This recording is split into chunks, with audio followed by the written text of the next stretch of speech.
चलिए, आईपीओ तो ऐसा, आईपीओ बाजार की हर हलचल पे रहती है हमारी नज़र। हर्ष तमाम अपडेट लेकर के जुड़ चुके हैं हमारे साथ, और हमारे साथ जुड़ चुकी हैं आस्था जैन जी। आस्था मैम, पहले तो बहुत बहुत शुक्रिया आज के हमारा ये निमंत्रण, इनविटेशन स्वीकार करने के लिए। मैम, मार्केट के सिचुएशन काफ़ी वोलेटाइल है। कल एक रिकवरी के बाद अब फिर से आशंकाएं हो गई हैं। तो अभी प्राइमरी मार्केट क्या 2026 के लिए ऐसा ही रहेगा? क्या एक्सपेक्टेशन है आपकी? जी बिल्कुल, गुड आफ्टरनून विपुल जी। देखिए, जिस तरह से हम मार्केट्स में अभी वीकनेस देख रहे हैं, इसका सबसे पहला असर प्राइमरी मार्केट्स पे ही पड़ता है, क्योंकि जहां प्रमोटर्स या फिर मर्चेंट बैंकर वो सब जब मार्केट की स्थिति को देखते हैं, तो डेफिनेटली वो आने में हिचकिचाते हैं, अपने आईपीओ लाने में हिचकिचाते हैं, क्योंकि उसमें सबसे बड़ी संभावना ये होती है कि सब्सक्रिप्शन किस तरह का होगा, क्या इन्वेस्टर्स आएंगे कि नहीं आएंगे। इन्वेस्टर्स ज्यादातर कब आते हैं? जब मार्केट्स में बहुत ज्यादा फैंसी होता है, तभी आते हैं। तो इसलिए दोनों तरह की जो पार्टीज इन्वॉल्व होती हैं आईपीओ लाने में, चाहे से वो प्रमोटर फ्रेटर्निटी हो, चाहे से वो मर्चेंट बैंकर्स हो, तो थोड़ा सा हिचकिचाहट डेफिनेटली रहती है इस तरह की डामाडोल मार्केट में। और इसलिए सब लोग थोड़ा साइडलाइंस पे वेट करना बेटर समझते हैं, वेट एंड वॉच की स्ट्रेटेजी अडॉप्ट करते हैं कि अगर मार्केट थोड़ा संभले तो फिर इस मार्केट में आईपीओ लाने की इच्छा रखते हैं। तो मेरे हिसाब से वो एक मेजर कारण है, जब तक मार्केट स्टेबल नहीं होता, क्योंकि उतार चढ़ाव भी हम देख रहे हैं, कभी उतार कभी चढ़ाव, स्टेबिलिटी चाहिए प्राइमरी मार्केट्स को आगे बढ़ने के लिए। स्थिरता चाहिए बाजार को आगे बढ़ने के लिए। चलिए, लेकिन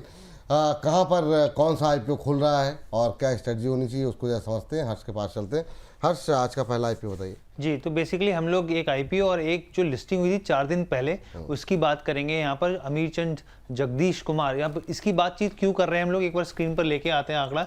देखिए, अमूमन इस तरह की चीज़ें बहुत कम देखने को मिलती हैं। ये जो था इशू प्राइस इसका 212 के आसपास था। बीएससी पे लिस्टिंग 195 पे 7% के नीचे, एनएससी पे करीब 5-5.5% नीचे हुई। लेकिन जब से ये यहाँ पे लिस्ट हुआ है, तब से इसमें लोअर सर्किट लगे जा रहा है। अब आप सोचिए 128 पे आ गया, 212 का इशू प्राइस था इसका, और हाल ही की लिस्टिंग है। यहाँ पर करीब करीब 40% जो वेल्थ है वो इरोड हो गई है यहाँ पर। और आस्था मैम ने भी अपना व्यू रखा था इसके ऊपर, और उसका जो है इसमें स्थिति जो है वो और भी खराब होती हुई, डेटोरेट होती हुई दिख रही है। मैम, अमीर तो नहीं बने, गरीब होते जा रहे हैं, क्या करें? इस आईपीओ को लेकर के क्या कुछ व्यू है आपका, जो लोगों के पास अभी तक बना हुआ है? बहुत सारे लोग डेली बेसिस पे सवाल पूछ रहे हैं। देखिए विपुल जी, जब ये आईपीओ आया था, मैंने तभी दो तीन तथ्य सामने रखे थे। सबसे पहले तो कमोडिटी बिजनेस है, दूसरी तरफ राइस का बिजनेस ऐसा नहीं है कि कोई बहुत अट्रैक्टिव हो, उसके लिए कुछ बहुत अलग करना नहीं पड़ता। तीसरी तरफ इनका एक ही ये, जिस पे ये लोग काफी ज्यादा एम्फेसाइज कर रहे थे कि अब हम एंट्री करने जा रहे हैं एफएमसीजी के अंदर, तो वो भी मैंने बताया था कि इनकी जब ट्रांसपोर्टेशन कॉस्ट होती है वो उतनी ही पड़ती है। तो जो ट्रक इनका माल लेके जा रहा है राइस वगैरह का, अगर उसी में अगर ये एफएमसीजी प्रोडक्ट भी अगर ये दे देते हैं, तो इनकी ट्रांसपोर्टेशन कॉस्ट नील बन जाती है। तो इन लोगों के लिए एक लॉजिक होता है कि ये थोड़ा सा डाइवर्सिफाई कर सके, क्योंकि वहां पे ट्रांसपोर्टेशन कॉस्ट भी इनकी कम हो जाती है। मैंने साफ बोला था कि इस तरह के बिजनेस में मुझे कोई बहुत बड़ा दम नहीं लगता है।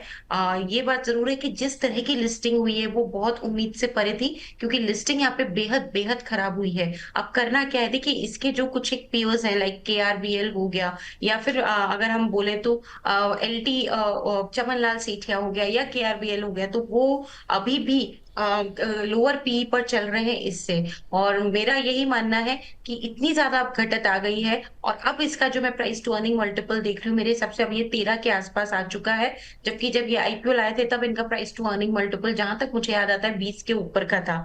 तो काफी करेक्ट हो चुका है। जिसने इसमें लगाया है वो अभी इसमें, मेरे को लगता है कि इस लेवल पे थोड़ा सा यहाँ पे होल्ड कर लें अपनी पोजीशन को, क्योंकि इतनी टूटत के बाद निकलेंगे बड़ा नुकसान हो जाएगा। प्राइस वाइज काफी अच्छा खासा करेक्ट हो गया है। बड़े बड़े पेयर्स जैसे कि चमनलाल सेठिया हुआ या फिर केआरबीएल हुआ, उनके मुकाबले अब ये उन्हीं के प्राइस टू अर्निंग लेवल्स पे आ चुका है। तो मेरे हिसाब से यहाँ से डाउन साइड अब बहुत बड़ा लगता नहीं है, अनटिल अनलेस कुछ बहुत ही नेगेटिव न्यूज फ्लो हो जाए, जिसका कि हम कोई भी अंदाजा नहीं लगा सकते।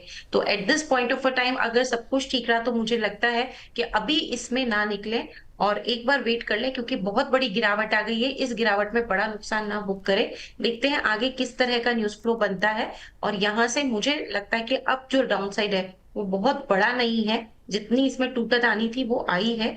थोड़ा बहुत और यहाँ से मैक्सिमम ये मान लीजिए कि गिर सकता है, लेकिन बहुत ज्यादा घटत आनी नहीं चाहिए। होपफुली क्योंकि बाकी कुछ अगर न्यूज़ फ्लो होता है तो उसकी हम कोई भी यहाँ पे गारंटी नहीं दे सकते। लेकिन अब और ज़्यादा टूटत नहीं आनी चाहिए, इसलिए एक बार होल्ड कर लीजिए, इसे सँभलने दीजिए और फिर इसमें से निकलने का प्रयास करिए। अच्छा मैम, कुछ लोग जो बॉटम फिशिंग करना चाह रहे हैं उनके लिए कोई गुंजाइश है क्या? देखिए वैसे इस तरह के बिज़नेस में कुछ बहुत ज़्यादा अट्रैक्शन होता नहीं, कोई पोर्टफोलियो में रखने वाले ये बिज़नेसेस होते नहीं हैं। तो आप बॉटम फिशिंग अगर सिर्फ ट्रेडिंग पर्सपेक्टिव से करना चाहते हैं कि इतना टूट गया है तो शायद यहाँ से रिबाउंड हो जाए, उस हिसाब से करना चाहते हैं तो वो अलग बात है। बाकी मेरा उस टाइम पे भी यही रिकमेंडेशन था जब आईपीओ आया था कि ये कोई पोर्टफोलियो में रखने वाले स्टॉक्स नहीं है। तो मैं अभी भी अपनी राय पे कायम हूँ, कुछ ऐसा है नहीं कि आप बॉटम फिशिंग करके एक पोर्टफोलियो स्टॉक इसको बना के चले। तो अगर इन्वेस्टमेंट के हिसाब की बात है तो उसके लिए तो मैं नहीं अभी भी सलाह दूंगी कि इसमें बॉटम फिशिंग करें, और ट्रेडिंग के लिए करना है तो उसमें तो रिस्क रहती है। वो रिस्क के लिए तो आप हम सब जानते हैं कि ट्रेडिंग तो पूरी की पूरी रिस्की चीज है। बाकी मेरे हिसाब से एक बार इसको संभलने दीजिए, फिर इसमें कुछ करिए। अभी बहुत जल्दबाजी हो जाएगी ये सोच के कि इतना टूटा है तो मैं इसमें एंटर करूं, क्योंकि मार्केट का मूड माहौल अभी इतना सपोर्टिव नहीं है कि ट्रेडिंग के लिए अभी इसमें विचार बनाया जाए। चलिए, ये बात जो है यहाँ पर निकल के आई है। अगले आईपीओ के लिए चलते हैं हर्ष के पास। हर्ष, आईपीओ बाजार में क्या हालचाल? जी, ओम पावर ट्रांसमिशन ये आईपीओ आज से खुल गया है। यहाँ पर अपने दर्शकों को बता दें कि कंपनी जो है 2011 में स्टैब्लिश हुई थी और पावर ट्रांसमिशन का ही इनका बिजनेस है, बेसिकली इंफ्रास्ट्रक्चर का, ईपीसी, इंजीनियरिंग, प्रोक्योरमेंट, कंस्ट्रक्शन का। यहाँ पर अगर आप तारीख देखें, आज से खुल गया है। क्लोज जो है ये 13 अप्रैल को होता दिखेगा, सोमवार को। अगले हफ्ते अलॉटमेंट की बात की जाए, वेडनेसडे को 15 तारीख को इसका अलॉटमेंट होगा। लिस्टिंग की बात करें यहाँ पे तो 17 अप्रैल को इसकी लिस्टिंग होती हुई दिखेगी। इशू प्राइस की बात कर लेते हैं, प्राइस बैंड की बात कर लेते हैं यहाँ पे, तो आप देखिए 167 से लेकर 175 रुपये प्रति शेयर का भाव जो है प्राइस बैंड तय किया गया है। एक लॉट में 85 शेयर होंगे। इशू साइज जो है 150 करोड़ का टोटल साइज अगर आप आईपीओ का देखें तो। फ्रेश इशू में इसमें एक बड़ी हिस्सेदारी 133 करोड़ के आसपास की है। ऑफर फॉर सेल में महज 18 करोड़ के आसपास की हिस्सेदारी दी गई है यहाँ पे। अब अगर हम लोग आगे बढ़े यहाँ पर तो देखिए कंपनी कंपैरिजन भी दिया हुआ है यहाँ पे। ओम पावर जो है इसका जो पी रेशियो है वो करीब 19 के आसपास है, जबकि अर्निंग पर शेयर जो है वो करीब 9 के आसपास है। राजेश पावर जो इसकी कंपैरिजन कंपनी है तो आप देखिए 13 के आसपास का पी है, 57 के आसपास का ईपीएस है। एडवेंट एनर्जी की बात करें तो 43 का पी रेशो है, 28 के आसपास का ईपीएस है यहाँ पर। और विवाना पावर की बात करें तो 24 के आसपास का इसका पी है और 32 के आसपास का ईपीएस है, ताकि आपको एक क्लैरिटी मिल जाए कि भाई दूसरी कंपनियों के मुकाबले कितना महंगा है और किस तरीके की अर्निंग पर शेयर देखने को मिल रही है। आगे अगर हम लोग बढ़े यहाँ पर तो स्ट्रेंथ देखिए क्या है, क्योंकि कंपनी जो है लंबे समय से है मार्केट में, तो ईपीसी एग्जीक्यूशन को लेकर ट्रैक रिकॉर्ड काफ़ी अच्छा है। ऑर्डर बुक अच्छी है। अनएग्जीक्यूटेड जो ऑर्डर्स हैं करीब 73 करोड़ के आसपास के दिसंबर क्वार्टर के हिसाब से अगर देखा जाए तो। इसके अलावा रेवेन्यू और फाइनेंशियल ग्रोथ कंसिस्टेंट दिखती है। एंड टू एंड कैपेबिलिटीज़ है यहाँ पे कंपनी के पास, और एक्सपर्टीज़ जो खास तौर पे है वो हाई और एक्स्ट्रा हाई वोल्टेज जो प्रोजेक्ट्स होते हैं उसको एग्जीक्यूट करने में है यहाँ पर। अगले अगर यहाँ पे रिस्क की बात करें, वीकनेस की बात करें यहाँ पर, तो डिपेंडेंसी कहाँ पर है, कॉम्पिटिटिव बिडिंग को लेकर काफ़ी इंटेंसिव रहता है ये पूरा सेक्टर। यहाँ पर कंपटीशन लगातार बढ़ रहा है। लार्ज जो ईपीसी प्लेयर है वो बढ़ते हुए दिख रहे हैं यहाँ पे। प्राइसिंग प्रेशर है जो मार्जिन पे इंपैक्ट डालता हुआ दिखता है यहाँ पे। गवर्नमेंट स्पेंडिंग जो है बहुत बड़ी भूमिका निभाती है इसके अंदर, तो गवर्नमेंट स्पेंडिंग जो है और इंफ्रा जो पाइपिंग है वो ज़्यादा इंपॉर्टेंट होती है यहाँ पे। और डिविडेंड को लेकर जो है जिस हिसाब से कंपनी आगे बढ़ती है उसी के हिसाब से यहाँ पे स्थितियाँ देखने को मिलती हैं। अब इसका अगर हम लोग आगे बढ़े यहाँ पे फाइनेंशियल्स देखें यहाँ पे तो 2023-24-25 में कमाई जो है वो साल के हिसाब से 122 करोड़ से बढ़कर 184 करोड़ 282 करोड़ पे पहुंचती दिखी है।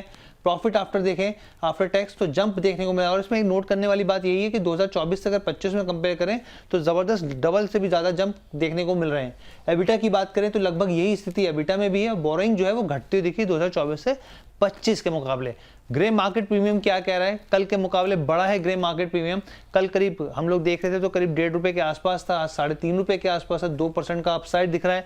178.5 के आसपास लिस्टिंग की गेंस की संभावना यहाँ पे दिख रही है। 2% के आसपास का ग्रे मार्केट का प्रीमियम। हालांकि अम्बाला जी बहुत ज़्यादा विश्वास रखते नहीं है ग्रे मार्केट प्रीमियम पर।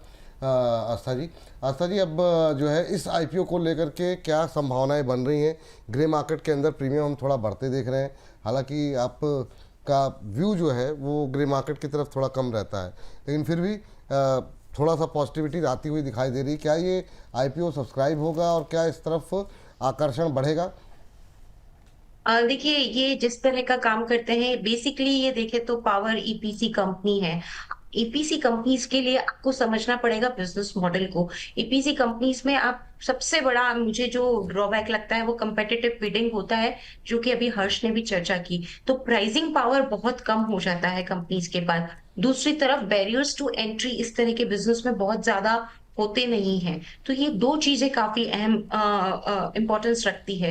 तीसरी तरफ हम बात करें, देखिए इन कंपनीज की ऑर्डर बुक जितनी बड़ी होगी वो उनके लिए उतना ही अच्छा होगा, क्योंकि बड़ी ऑर्डर बुक का मतलब अच्छा एग्जीक्यूशन।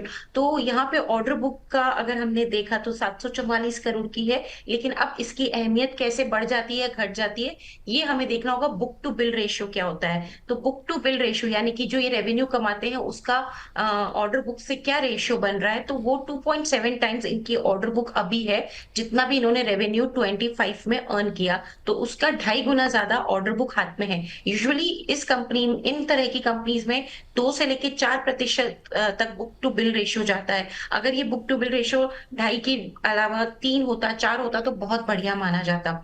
एक सबसे बड़ी बात जो मेरे को अमीरचंद एक्सपोर्ट में भी मैंने हाईलाइट की थी, छोटे साइज के इश्यूज रहते हैं, वहां पे थोड़ा संभल के काम करिए, क्योंकि वो ट्रेड टू ट्रेड में लिस्ट होते हैं। 250 करोड़ से जो भी छोटे साइज का इश्यू आईपीओ मार्केट में लिस्ट होने आता है, वो ट्रेड टू ट्रेड कैटेगरी में जाता है, और ट्रेड टू ट्रेड कैटेगरी में जाने की वजह से आईपीओ की लिस्टिंग उस दिन किस तरह की होगी इसका अंदाजा लगाना काफी मुश्किल होता है। तब आपको सिर्फ एक ही चीज पे ड्राइव करना चाहिए कि फंडामेंटल अच्छे हैं कि नहीं।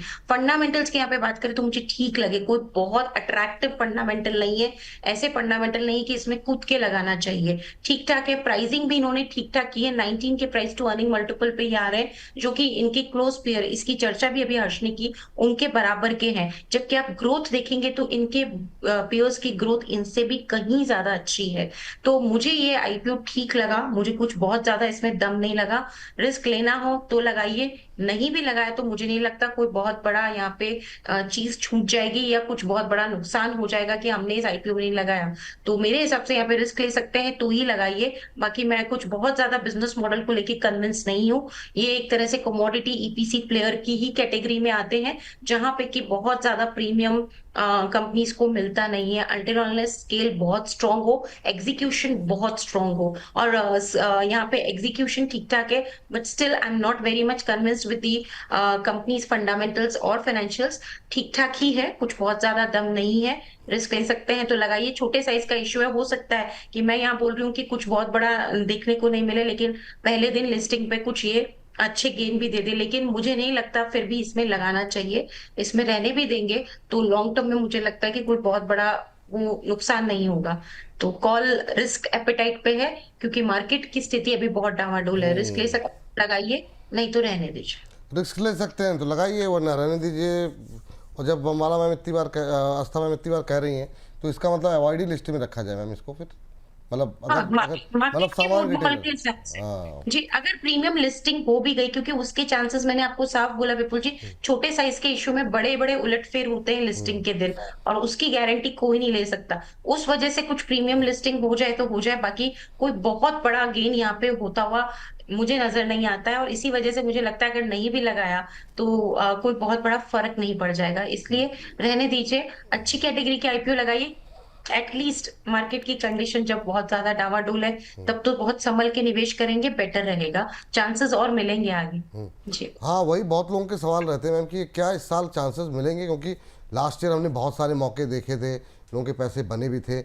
इस साल को लेकर के अभी तक का अगर अनुभव देखें तो बहुत अच्छे, बहुत बड़े आईपीओ की जो नाम तो काफ़ी बड़े बड़े थे, अभी तक आ नहीं रहे हैं। अब अपडेट भी आनी बंद हो गई। तो क्या अभी सिचुएशन को देखते हुए क्या डिले कर रहे हैं लोग, या फिर आगे चल करके क्या एक्सपेक्ट करें हम कि बड़े आईपीओ आएंगे या नहीं आएंगे इस बार?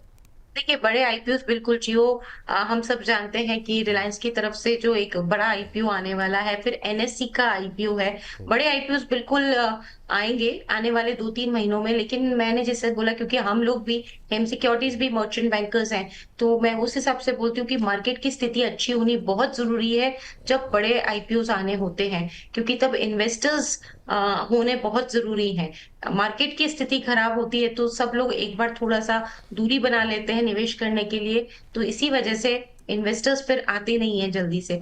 तो मेरे हिसाब से अगर मार्केट सुधरेगा तो बिल्कुल बड़े आईपीओस भी आपको देखने को मिलेंगे। और एक चीज और है, अभी मार्केट की जो स्थिति है मुझे लगता है कि अब जो आईपीओस आएंगे वो काफी अच्छे प्राइसिंग पे आएंगे, यानी कि रीजनेबल प्राइसिंग पे आएंगे, क्योंकि मार्केट की स्थिति को देख के भी यहाँ पे प्राइसिंग काफी अच्छी करी जाती है ताकि इश्यू अच्छे से सेल थ्रू हो जाए।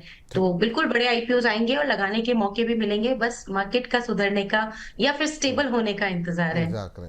हर्ष, और कुछ बताना चाहेंगे आप? नहीं, बस सर मैं ये कहता कि एनएससी का जो आईपीओ, इस तरह की खबरें हैं मार्केट में कि जल्द जून के आसपास जो है ये आईपीओ आता हुआ दिख सकता है। चलिए ठीक है, ये अच्छी अपडेट है, कम से कम कुछ तो अच्छा हो।